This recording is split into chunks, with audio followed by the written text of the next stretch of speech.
Hello focus, ये video में बात करेंगे एक बहुत इंटरेस्टिंग कंपनी की। कंपनी का नाम है ब्रांड कॉन्सेप्ट्स। अब बेसिकली ये कंपनी में कौन इन्वेस्टेड है आप सोच भी नहीं सकते हो। आप अगर बेसिकली इस कंपनी में देखोगे तो इस कंपनी में इन्वेस्टेड है आशीष कचोलिया, जिन्होंने अपनी होल्डिंग भी इस कंपनी के अंदर बढ़ाई है क्योंकि उन्हें ऐसा लगता है कि भाई ये कंपनी अभी भी लेने लायक है। अब अगर आप नहीं जानते हो आशीष कचोलिया को तो मैं ये बता दूं कि Ashish Kacholia one of the biggest ace investors है ऑल ओवर द इंडिया, मतलब पूरे इंडिया के सबसे one of the biggest investor है। इसके साथ साथ इनकी मैक्सिमम जो स्पेशलाइजेशन है, जो इनकी सबसे बड़ी और सबसे बेस्ट पिक्स होती है, वो यूजुअली सक्सेसफुल पिक्स होती है। और ये जो है स्मॉल कैप और मिड कैप में स्पेशलाइज करते हैं स्टॉक्स पिक करने के लिए। तो इन्होंने इस कंपनी के अंदर इन्वेस्ट कर कर रखा है, तो मैंने सोचा कि भाई इस कंपनी को तो डिस्कस करना बनता है। बात करेंगे कंपनी की। कंपनी का नाम है ब्रांड कॉन्सेप्ट। अब कंपनी का बिजनेस मॉडल क्या है?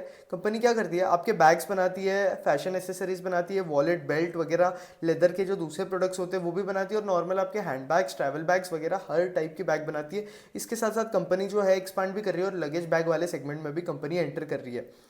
तो चलो, ये तो एक बिजनेस मॉडल वाली बात हो गई। तो कंपनी किसके लिए बैग्स बनाती है? कंपनी जो है टॉमी हिलफिगर के लिए कॉन्ट्रैक्ट मैन्युफैक्चरर है। अब कॉन्ट्रैक्ट मैन्युफैक्चरर मतलब क्या कि ये टॉमी से ऑर्डर लेती है और फिर उनके हिसाब से बैग्स बनाती है और फिर इंडिया में सेल करती है। जैसे पेप्सी के लिए वरुण बेवरेजेस है इंडिया में, उसी तरीके से इस टॉमी हिलफिगर के लिए ब्रांड कॉन्सेप्ट्स ये कंपनी है। टॉमी हिलफिगर के साथ कंपनी के पास दूसरे ब्रांड्स भी है, लेकिन कंपनी के साथ एक मुझे प्रॉब्लम लगा जो कि हम एंड में बात करेंगे। बट दूसरे ब्रांड जो टॉमी हिलफिगर के साथ ये कंपनी के पास है वो है आप, हाँ, एक है यूसीबी, दूसरा है एरोपोस्टल, तीसरा है आपका शुगर रश और चौथा है वर्टिकल। अब शुगर रश और वर्टिकल जो है ये इस कंपनी के इन हाउस ब्रांड्स है। मतलब कि इन्होंने खुद ये कंपनी के जो प्रोडक्ट्स है ये खुद मैन्युफैक्चर करती है और खुद इनके खुद के ब्रांड्स है, और इन्हें ये कंपनी बाहर जाके सेल करती है। अब ये जो प्रोडक्ट्स हैं इनके शुगर रश और वर्टिकल के, मैंने प्रोडक्ट्स देखे हैं कि ये शॉपर स्टॉप वगैरह जो स्टोर्स होते हैं उसमें भी अवेलेबल है, और बाकी इनकी जो रिटेल रीच है वो अच्छी है। बाकी इनकी जो दूसरी एक और वेबसाइट भी है इस कंपनी की, बैगलाइन के नाम पे। तो बैगलाइन की वेबसाइट पे भी शुगर रश और वर्टिकल के प्रोडक्ट्स अवेलेबल है। इसके साथ साथ टॉमी हिलफिगर के लिए ये कंपनी कैसे सेल करती है, ये कंपनी की सेल करने के लिए बहुत ज़्यादा मॉडल है। अब बहुत अलग अलग टाइप के मॉडल है, उनके बारे में भी हम बात करेंगे। अब टॉमी हिलफिगर के कंपनी के पास 4 स्टोर्स है। इसके साथ साथ कंपनी के पास बैकलाइन के भी कुछ 35 के आसपास स्टोर्स है, और टोटल कंपनी के पास 39 स्टोर्स है। मुझे कंपनी के Q4 रिजल्ट्स बहुत अच्छे लगे। अगर आप ईयर ऑन ईयर देखोगे तो कंपनी ने 53% से अपने रेवेन्यूज इंक्रीज किए। और अब एक प्रॉब्लम मैं पहले ही हाईलाइट करके दे देता हूँ आपको कि भाई कंपनी के जो रेवेन्यूज है वो 54% से इंक्रीज हुए हैं, लेकिन इसका प्रॉफिट जो है वो 11% से इंक्रीज हुआ है। इसका ये मतलब है कि भाई इसे ऑपरेटिंग लेवरेज तो छोड़ो, इसके अंदर कुछ दिक्कत चल रही है। अब क्या दिक्कत चल रही है कि कंपनी के एक्सपेंसेस बहुत ज़्यादा है, जिसकी वजह से भाई इनकी वैल्यू ग्रोथ तो, वॉल्यूम ग्रोथ तो है, लेकिन इन्हें वैल्यू ग्रोथ उस तरीके से नहीं मिल रही है, क्योंकि इनके एक्सपेंसेस अगर हम कंपेयर करें तो बहुत ज़्यादा हो चुके हैं। और इनके यूजुअली एक्सपेंसेस है अदर एक्सपेंस वाले साइड में है, और इनके एक्सपेंस कहाँ लगे हैं?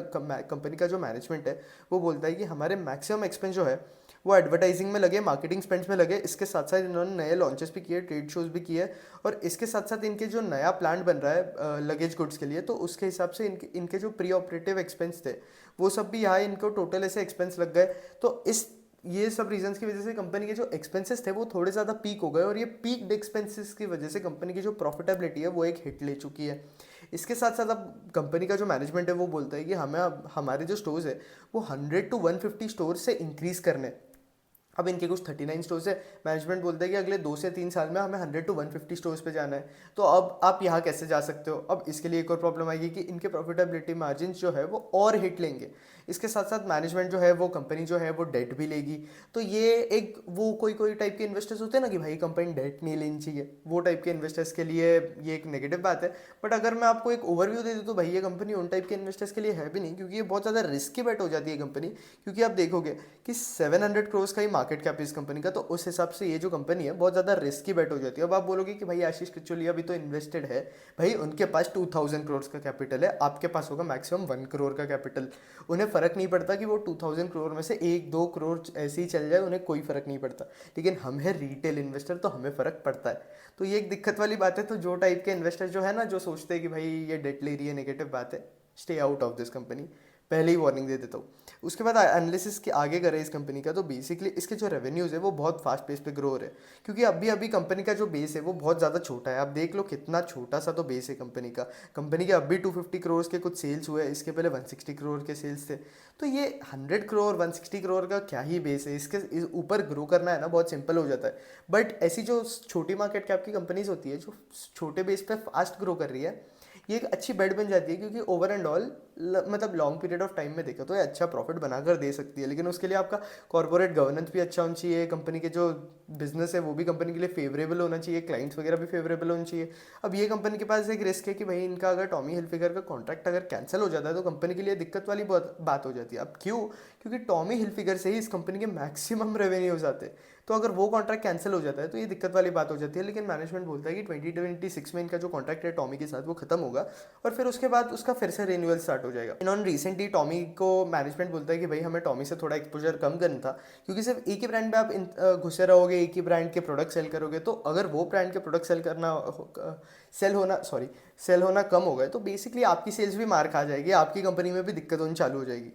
तो इसलिए मैनेजमेंट ने यूसीबी में भी अपना एक्सपोजर बढ़ाया है और इसके साथ साथ एरोपोस्टल में भी अपना एक्सपोजर बढ़ाया है और अपने खुद के ब्रांड्स भी ये लॉन्च कर रहा है, जिसकी वजह से इसको अच्छे खासे रेवेन्यूज देखने मिल रहे हैं। क्योंकि टॉमी के बाद इनके खुद के जो प्राइवेट ब्रांड्स हैं उनके तरफ से इसका जो रेवेन्यूज आ रहे हैं, और यूसीबी अभी रिसेंटली इन्होंने स्टार्ट किया है यूसीबी के प्रोडक्ट्स वगैरह सेल करना। और यूसीबी के सारे प्रोडक्ट्स नहीं सेल करते, सिर्फ आपके जो लेदर गुड्स वगैरह है, यूसीबी के जो छोटे मोटे प्रोडक्ट्स है वो सेल करते हैं। हम इन्वेस्टर्स पीपीटी में आगे देखेंगे कि ये क्या प्रोडक्ट सेल करते हैं यूसीबी के। और इनके जो खुद के प्रोडक्ट्स है, इनका जो है उससे जो सेल्स आता है, इनका ये सेकेंड मोस्ट इस पे सेल प्रोडक्ट्स है इनके जो प्राइवेट टेबल ब्रांड्स है। फिर उसके बाद आपका एरोपोस्टल और यूसीबी आते हैं। टॉमी हिलफिगर अभी भी नंबर 1 पे है। तो आप बोल सकते हो कि भाई ये एक पॉजिटिव बात भी है, नेगेटिव बात भी है। नेगेटिव बात क्यों है? क्योंकि आपका कॉन्सेंट्रेशन रिस्क आ जाता है, तो कभी भी कॉन्सेंट्रेशन रिस्क आ जाता है तो बिजनेस के लिए एक बहुत रिस्क की बात हो जाती है। क्या पता टॉमी हिलफिगर अपना कॉन्ट्रैक्ट कैंसिल कर दे तो बिजनेस के लिए ये एक रिस्क हो जाता है। फिर अगर आप देखोगे कि कंपनी के जो सेल्स है वो ऑनलाइन से 45% के आसपास आ रहे हैं। इसके साथ साथ इनके जो दूसरे मॉडल है, जैसे कि लार्ज फॉर्मेट स्टोर से इनके 13% के आसपास सेल्स आ रहे हैं। कोको मॉडल से company owned company operated outlet से इनके कुछ 4.6% के आसपास सेल्स आ रहे हैं। 5.1% के आसपास सेल्स आ रहे हैं, और बचे हुए सेल्स आप देख ही सकते हो। फिर अब बेसिकली ये कंपनी के ऐसे 2-3 बिजनेस मॉडल है। अगर आप कंफ्यूज हो रहे हो तो ये क्या करता है कि टॉमी हिलफिगर के लिए कॉन्ट्रैक्ट मैन्युफैक्चरिंग पे कॉन्ट्रैक्ट बैग्स वगैरह बनाता है और फिर खुद जाके सेल कर देता है आउटलेट्स वगैरह के थ्रू। और इसके बड़े बड़े जो रिटेल आउटलेट्स है, जैसे कि आपके शॉपर स्टॉप वगैरह, सब भी इनका अच्छा खासा पहचान है, तो उसके थ्रू ये वहाँ पे भी अपने प्रोडक्ट सेल कर रहे हैं। टॉमी हिलफिगर के जो भी प्रोडक्ट्स है, इनके खुद के ब्रांड्स है, दूसरे ब्रांड जो यूसीबी वगैरह के हैं, तो ये वहाँ पे भी अपना सेल वगैरह इंक्रीज कर रहे हैं। ये आप इनके नंबर ऑफ स्टोर्स देख सकते हो। मैनेजमेंट बोलता है कि हमें T2 और T3 जो सिटीज़ है उसमें ज़्यादा फोकस करना है, और वहाँ पे जो है हमें नंबर ऑफ स्टोर्स थोड़े ज़्यादा इंक्रीज करने हैं अगले 2-3 सालों के अंदर। अब आप देखोगे कि इनके जो मैक्सिमम स्टोर्स आप देखोगे कि मैक्सिमम T2 T3 स्टेट्स में ही है, ज़्यादा से ज़्यादा आप देखोगे तो। बट मुझे एक कॉन्ट्राडिक्टरी लगी, क्योंकि टॉमी हिलफिगर जैसा ब्रांड है तो ये ब्रांड्स जो होते हैं वो थोड़े एक्सपेंसिव ब्रांड होते हैं, तो मुझे ऐसा लगता है कि इन्हें T1 पे ज़्यादा फोकस करनी चाहिए। बट फिर T1 में आपको कंपटीशन भी मिल जाता है, जैसे कि T1 में आपके बड़े बड़े ब्रांड्स होते हैं, जैसे कि शॉपर स्टॉप और दूसरे भी बहुत सारे फैशन आउटलेट्स होते हैं, तो उनके थ्रू इसे कॉम्पिटिशन मिल जाता है। तो मैनेजमेंट बोलता है कि भाई हम T2 और T3 पे ज़्यादा फोकस करेंगे। तो ये मुझे बात थोड़ी कॉन्ट्राडिक्टरी लगी, लेकिन एक तरफ से सही भी है क्योंकि T1 में कॉम्पिटिशन थोड़ी ज़्यादा होगी। फिर उसके बाद देखें तो ये अभी 1-2-3 और नए ब्रांड्स लेकर आने वाला है, और इसके साथ साथ अब ये क्या करता है कि ये खुद की मैन्युफैक्चरिंग करता है, प्रोडक्ट सेल करता है डिस्ट्रीब्यूशंस वगैरह के थ्रू, और खुद के स्टोर्स वगैरह भी होते हैं तो उनके थ्रू ये सेल करता है। इसके पास अभी 3 ही ब्रांड के लाइसेंस है, टॉमी हिलफिगर, यूसीबी और एरोपोस्टल। उसके बाद अगर हम देखें तो ये कंपनी का जो है रिसेंटली आईपीओ आया है, 2018 में इनका कुछ आईपीओ आया है। कंपनी जो है बैकपैक्स बनाती है, लगेज बैग बनाती है, स्मॉल लेदर गुड्स बनाती है, इसके साथ साथ हैंडबैग, क्लचेस, वॉलेट्स ये भी बनाती है।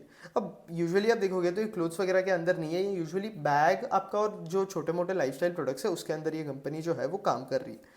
अब बेसिकली अगर आप इस कंपनी का देखोगे तो इसके जो सेल्स चैनल है वो आप देख सकते हो कि इसके सेल्स चैनल से इनके खुद के बैगलाइन के आउटलेट्स, फिर उसके बाद है आपका बैगलाइन की वेबसाइट, फिर टॉमी हिलफिगर के इनके जो खुद के आउटलेट्स है वो, और फिर उसके बाद रिटेल आउटलेट्स जैसे कि आपके शॉपर स्टॉप वगैरह, और ये ऑनलाइन भी सेल करते हैं। ऑनलाइन जैसे कि मैंने आपको पहले ही बता दिया कि इनकी मैक्सिमम सेल्स आती है।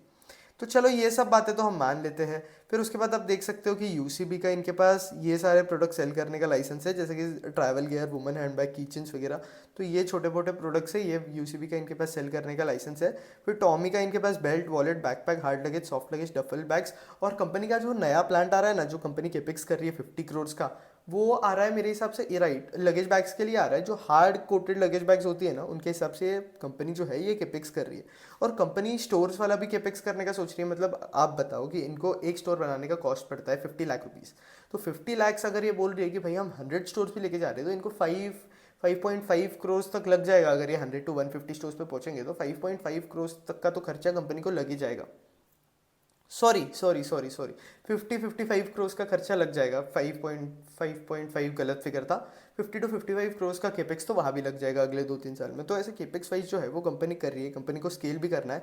मैनेजमेंट बोलता है कि हमें जो ट्रैवल गियर और ट्रैवल सेगमेंट के अंदर जो ग्रोथ दिख रही है इंडिया में, उसका मार्केट है इंडिया के अंदर। इसके साथ साथ मैनेजमेंट बोलता है कि हम यूसीबी और टॉमी दोनों के प्रोडक्ट्स रन करते हैं, दोनों के प्रोडक्ट सेल करते हैं, तो हमें कोई कैनिबलाइजेशन भी देखने नहीं मिल रहा है। कैनिबलाइजेशन मतलब क्या होता है कि भैया अगर आप एक प्रोडक्ट सेल कर रहे हो जिसकी यूसीबी का, और यूसीबी के प्रोडक्ट से अगर आपकी टॉमी की सेल्स कम हो रही है, तो हम बोल सकते हैं कि यूसीबी के जो प्रोडक्ट्स है कैनिबलाइजेशन कर रहे हैं। तो ये मैनेजमेंट बोलती है कि हमें ये प्रॉब्लम कंपनी के अंदर देखने नहीं मिल रहा है। फिर उसके बाद अगर हम देखें तो इनकी जो नई फैक्ट्री है वो FY 25 तक स्टार्ट हो जाएगी। और उसके बाद इनको जो है, जैसे कि मैंने आपको पहले बताया, मैनेजमेंट बोलता है कि हमें टॉमी को जो है, टॉमी से डिपेंडेंसी कम करनी है। मैनेजमेंट के पास ग्रोथ ट्रिगर्स क्या है कि ये जो ब्रांड है वो अपना प्रोडक्शंस वगैरह कर रहा है चाइना वगैरह के थ्रू। चाइना के कुछ कंपनीज भी है इसके पास, और इंडिया के भी है, और इंडिया के जो मैन्युफैक्चरर्स है और चाइना के जो मैन्युफैक्चरर्स है उनके लिए भी प्रोडक्शन करता है। बट मैनेजमेंट बोलता है कि भाई हमारे पास एक ग्रोथ ट्रिगर है। क्यों है? क्योंकि बहुत सारे जो बड़े बड़े ब्रांड्स हैं, आप ये ट्रेंड नोटिस कर सकते हो कि वो चाइना से अपना जो प्रोडक्शन है वो बंद करवा रहे हैं और इंडिया में आ रहे हैं कि हम हमारा प्रोडक्शन इंडिया में करेंगे। तो ये मैनेजमेंट बोलता है कि हमारे लिए एक बहुत बड़ा ग्रोथ ट्रिगर हो सकता है, क्योंकि बहुत सारे ब्रांड्स पहले चाइना में रन कर रहे थे, अब वो धीरे धीरे इंडिया में आना स्टार्ट हो चुके हैं। मोबाइल फ़ोन के केसेस में भी यही हो रहा है, जैसे कि जिसकी वजह से आप देख सकते हो कि भाई डिक्सॉन जैसी जो कंपनीज है वो एक्चुअली 200 के पी पे क्यों ट्रेड कर रही है, ये आपको ऐसे ही देखकर समझ आ जाएगा। फिर उसके बाद अगर हम देखें तो मैनेजमेंट बोलता है कि लगेज मार्केट के अंदर हमें एक्चुअली पोटेंशियल दिख रहा है। और मुझे बस कंपनी का नेगेटिव का यही लगा कि भाई रिटेल ये स्टोर्स बना रहे हैं, तो अगर रिटेल स्टोर्स में फुटफॉल कम हो गया तो कंपनी की जो सेल्स है वो गिर जाएंगी। बट मैनेजमेंट बोलता है कि हमारा जो टारगेट है, हम आराम से इनके जो सेल्स है ये 40 to 44% से आराम से इंक्रीज़ कर सकते हैं। बेसिकली इन्होंने बोला था कि ये एक हाफ ईयर के लिए 20 to 25% से इंक्रीज़ करेंगे। तो मेरे कैलकुलेशन के हिसाब से अगर हम ओवरऑल ईयर का देखें FY 25 का, तो 40 to 44% के आसपास ये सेल्स इंक्रीज़ कर पाएंगे। तो वो हिसाब से अगर मैं इसका पीई देखूँ जो कि 62-63 का पीई है, तो वो थोड़ा एक रीजनेबल सा पीई बन जाता है, क्योंकि कंपनी के अंदर ग्रोथ भी आ रही है। लेकिन मुझे ऐसे पर्सनली लगता है कि भाई इस कंपनी में थोड़ी ज़्यादा ग्रोथ आनी चाहिए इससे ज़्यादा, क्योंकि इनका जो बेस है वो कंपैरेटिवली छोटा है। और एक और मुझे एक प्रॉब्लम जो मैंने पहले ही हाईलाइट कर दिया था इस कंपनी में, कि प्रॉफिटेबिलिटी हिट ले रही है। आप एक्सपांड बहुत ज़्यादा कर रहे हो, जिसकी वजह से आपकी जो प्रॉफिटेबिलिटी है हिट ले रही है। वॉल्यूम ग्रोथ और वैल्यू ग्रोथ में डिफरेंस आ रहा है। बाकी ये कुछ प्रॉब्लम्स के अलावा कंपनी ऐसे तो अच्छी है, बिजनेस मॉडल अच्छा है, पोटेंशियल भी है कंपनी के अंदर, मैनेजमेंट भी ऑप्टिमिस्टिक है। बाकी अगर हम ऐसे बिजनेस पे कोई कंक्लूजन तो नहीं दे सकते, एक छोटा सा बेट ले सकते हैं अगर हमें लेना है तो, क्योंकि ये स्मॉल कैप कंपनीज होती है तो ये थोड़ी एनालाइज करने के लिए भी टफ होती है। लेकिन इसमें आशीष कचोलिया भी है तो ये एक पॉजिटिव साइन सा दे देता है। लेकिन मैंने आपको आशीष कचोलिया का भी, हम उन्हें क्यों ब्लाइंडली फॉलो नहीं कर सकते, वो भी पहले ही वीडियो की स्टार्टिंग में बता दिया था, क्योंकि हमारे पास 2000 करोड़ होते नहीं है सबके पास। तो वो एक दिक्कत है। बाकी ऐसे तो कंपनी अच्छी है, बिजनेस मॉडल अच्छा है। तो इस कंपनी के बारे में बस इतना ही था। अगले क्वार्टर में भी हम करेंगे कि इस कंपनी के ऊपर एक और वीडियो लेकर आ जाएंगे, जिससे हमें इस कंपनी का और आइडिया मिल जाएगा और समझ जाएगा कि भाई मैनेजमेंट कितना अच्छे से अपनी जो बात है वो एग्जीक्यूट कर रहा है। बट अब तक मैंने जितने क्वार्टर्स पढ़े, इसके जितने भी कॉन कॉल्स पढ़े, 2-3 कॉन कॉल्स मैंने पढ़े, तो उसमें मैनेजमेंट एक्चुअली एग्जीक्यूट वगैरह कर रहा है, तो वो एक पॉजिटिव बात भी लगी। लेकिन हम सीधा कंक्लूजन नहीं डाल सकते, क्योंकि बहुत सारी कंपनीज होती है जिसमें बाद में प्रॉब्लम्स आने चालू हो जाते हैं एक स्केल पर पहुंचने के बाद। तो अभी कंपनी का स्केल बहुत छोटा है, तो अभी के हिसाब से अगर हम कंसिडर करें तो कर सकते हैं। लेकिन हम ऐसे नहीं है कि भाई कैपिटल डालो भूल जाओ, लॉन्ग टर्म बेट ये इस कंपनी में पॉसिबल नहीं है। अगर आपको इस कंपनी में आप सोचते हो कि भाई हमें इन्वेस्ट करना है, तो आपको जो है बिजनेस को कंटिन्यूस ट्रैक करते रहना पड़ेगा। अगले क्वार्टर में क्या होगा, इस क्वार्टर में क्या होगा, उसके बाद क्या होगा, कंटिन्यूस ट्रैकिंग करनी पड़ेगी। हम लॉन्ग टर्म खेलेंगे ये इस कंपनी में पॉसिबल नहीं है। तो बस इतना ही था ये वीडियो के अंदर। वीडियो अच्छा लगा तो लाइक कर देना, ऐसे और कंटेंट के लिए चैनल सब्सक्राइब कर देना, और कोई अगर और कंपनी का एनालिसिस चाहिए होगा तो कमेंट में आकर बता देना।